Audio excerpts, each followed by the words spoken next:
خدا یسوع مسیح میں آپ سب کی سلامتی ہوں۔ میں پادری پطرس یونس ہر روز آپ کے لیے خدا کا کلام لے کر آتا ہوں۔ اس کا عنوان ہے روز کی روٹی، جس میں ہم زبوروں کا تعارف، پس منظر، پیغام اور اطلاق بیان کرتے ہیں۔ تو آج کی روٹی میں ہم زبور 16 کے متعلق سیکھیں گے۔ زبور 16 کی مرکزی آیت میں خداوند کو ہمیشہ اپنے سامنے رکھتا ہوں، چونکہ وہ میرے داہنے ہاتھ ہے، میں کبھی نہیں ڈگمگاؤں گا۔ زبور 16 کی 8ویں آیت ہے۔ یہ آیت زبور 16 کا نچوڑ ہے، جو اعتماد اور اطمینان کی گواہی دیتی ہے کہ خدا کے ساتھ رہنے سے انسان کو کبھی خوف یا ناامیدی محسوس نہیں ہوتی۔ زبور 16 کے اگر تعارف کی بات کریں تو زبور 16 کے سرنامے میں استعمال ہونے والا لفظ مقدام ایک عبرانی اصطلاح ہے، جس کا صحیح مفہوم مکمل طور پر واضح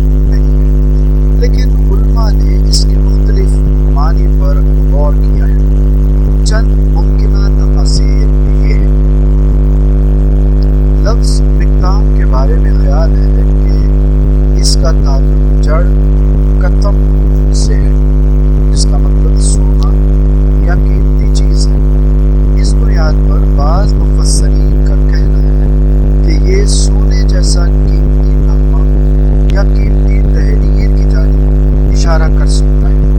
مقدام کو زبور کی خاص قسم کی شاعری یا دعا کا نام بھی سمجھا جاتا ہے، جس میں دل کی گہرائیوں سے جذبات اور دعائیں پیش کی گئی ہیں۔ کچھ مفسرین کا خیال ہے کہ مقدام دعا یا محافظت کے لیے لکھی گئی نظم بیان کرتا ہے، جو پریشانی یا خطرے کے وقت میں خدا کی پناہ طلب کرنے کے لیے ہوتی ہے۔ زبور میں یہ لفظ دیگر مقامات پر بھی آیا ہے۔ اگر آپ زبور 56 تا 60 پڑھیں تو یہ تمام زبور بھی ایک گہرے جذباتی اور دعا کے پیغام پر مشتمل ہے۔ کیوں زبور 16 جسے داؤد نے تحریر کیا، اس کے خدا پر اعتماد اور بھروسے کا اظہار ہے۔ اس زبور میں داؤد اپنے ایمان اور خدا پر انحصار کی گہرائی کو بیان کرتا ہے۔ اس کا مرکزی خیال خدا کے تحفظ، اعتماد اور ہمیشہ رہنے والے اطمینان کا بیان ہے۔ زبور 16 کی کل 11 آیات ہیں۔ جب ہم زبور 16 کے پس منظر کی بات کرتے ہیں تو زبور 16 کو ایک مقدام یا مقدم کہا گیا ہے، جس کا مطلب ہے سنہری کلام یا قیمتی پیغام۔ داؤد کی زندگی میں مشکلات اور چیلنجز کے باوجود یہ زبور خدا کے تحفظ، ایمانداری اور مستقل تعلق کو ظاہر کرتا ہے۔ یہ زبور مسیحی روایات میں مسیح کی موت اور قیامت کے لیے بھی ایک پیشن گوئی کے طور پر لیا جاتا ہے، جیسے کہ اعمال کے تیسرے باب کی 25 تا 28 آیات میں پطرس نے بھی اس کا حوالہ دیا۔ زبور 16 کے پیغام کی بات کریں تو زبور کی ابتدائی آیات میں داؤد خدا کو پناہ کی جگہ کہہ کر مخاطب کرتا ہے۔ یہ ہمیں سکھاتا ہے کہ ہماری سب سے بڑی حفاظت اور سکون خدا کے ساتھ جڑے رہنے میں ہے، خاص طور پر جب ہم مصیبتوں اور مشکلات کا سامنا کرتے ہیں، جیسے کہ زبور 46 کی پہلی آیت میں پڑھا جا سکتا ہے۔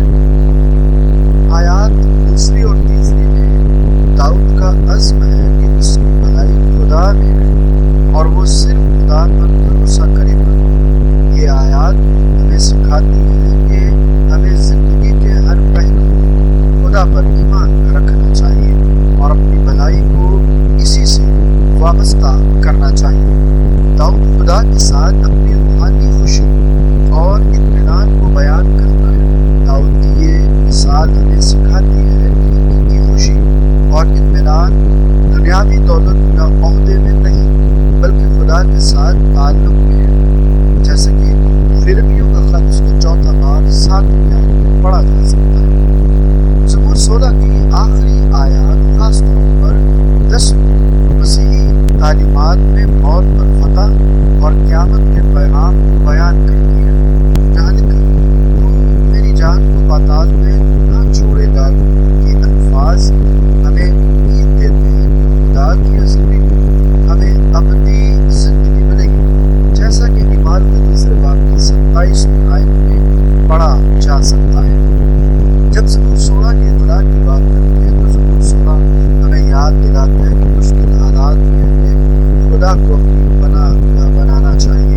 اور اس پر مکمل بھروسہ رکھنا چاہیے۔ یہ زبور ہمیں دعوت دیتا ہے کہ ہم اپنی خوشی اور اطمینان کو دنیاوی چیزوں میں تلاش نہ کریں بلکہ خدا کے ساتھ تعلق بنائیں۔ زبور 16 ہمیں حوصلہ دیتا ہے کہ اگرچہ ہم موت یا مشکلات کا سامنا کریں مگر خدا ہمیں کبھی نہیں چھوڑے گا اور ہمیں دائمی زندگی دے گا۔